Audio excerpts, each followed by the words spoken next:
کیا اب جانتے ہیں میں کون ہوں؟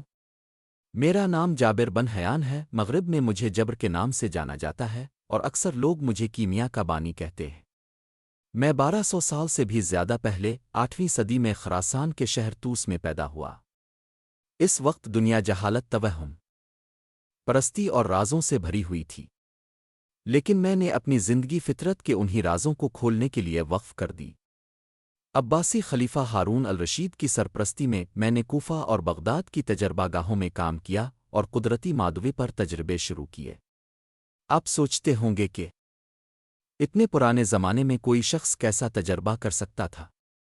میں نے بھٹیاں بنائیں، شیشے کے آلات ایجاد کیے، عرق کشی یعنی ڈسٹلنگ کے آلات تیار کیے، اور میں نے صفائی، قلمی شکل دینا، بخارات بنانا اور تحلیل کے طریقے لکھے۔ میں نے تیزاب تیار کیے جیسے سلفیورک ایسڈ، نائٹرک ایسڈ اور ہائیڈروکلورک ایسڈ، جن پر بعد میں پوری جدید کیمیا کی صنعت کھڑی ہوئی۔ میری طرف منسوب 3000 سے زیادہ کتابیں ہیں، اور میری معلومات اتنی وسیع تھیں کہ صدیوں بعد یورپ میں پہنچیں۔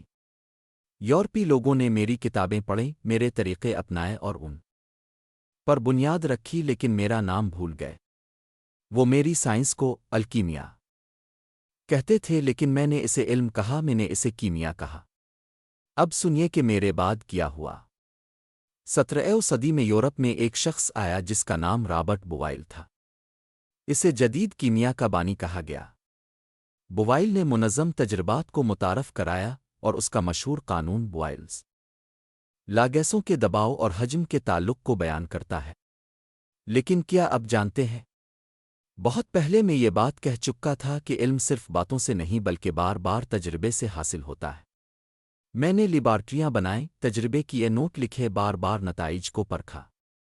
جو طریقہ آج بوائل کے نام سے مشہور ہے، وہ صدیوں پہلے میرے ہاتھوں سے گزر چکا تھا، لیکن تاریخ اکثر ان کا نام زندہ رکھتی ہے جو بعد میں آتے ہیں، اسی لیے بوائل مشہور ہو گئے اور میرا نام پیچھے رہ گیا۔ پھر 18ویں صدی میں فرانس کا ایک شخص آیا جس کا نام انطون لاوازیے تھا۔ یورپ میں اسے جدید کیمیا کا باپ کہا جاتا ہے۔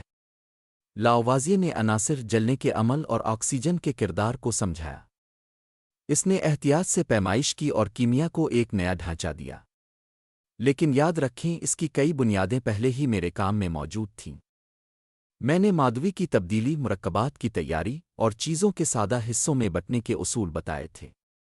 میں نے یہ بھی لکھا کہ کیمیائی عمل میں توازن اور تناسب ضروری ہے۔ میری کتابیں لاطینی میں ترجمہ ہوئیں اور یورپی علماء نے انہیں پڑھ کر اپنی لیبارٹریوں میں استعمال کیا۔ اس لیے جب لاوازیے کو کیمیا کا مسلح کہا گیا تو حقیقت میں اس کے پیچھے میرا سایہ کھڑا تھا، کیونکہ وہ انہی بنیادوں پر کام کر رہا تھا جو میں صدیوں پہلے رکھ چکا تھا۔ تو میرے دوستو، جب آپ رابرٹ بوائل اور انطون لاوازیے کے نام سنتے ہیں، یاد رکھیں کہ ان سے بہت پہلے میں جابر بن حیان تجربات کر چکا تھا، دریافتیں کر چکا تھا اور کیمیا کے اصول لکھ چکا تھا۔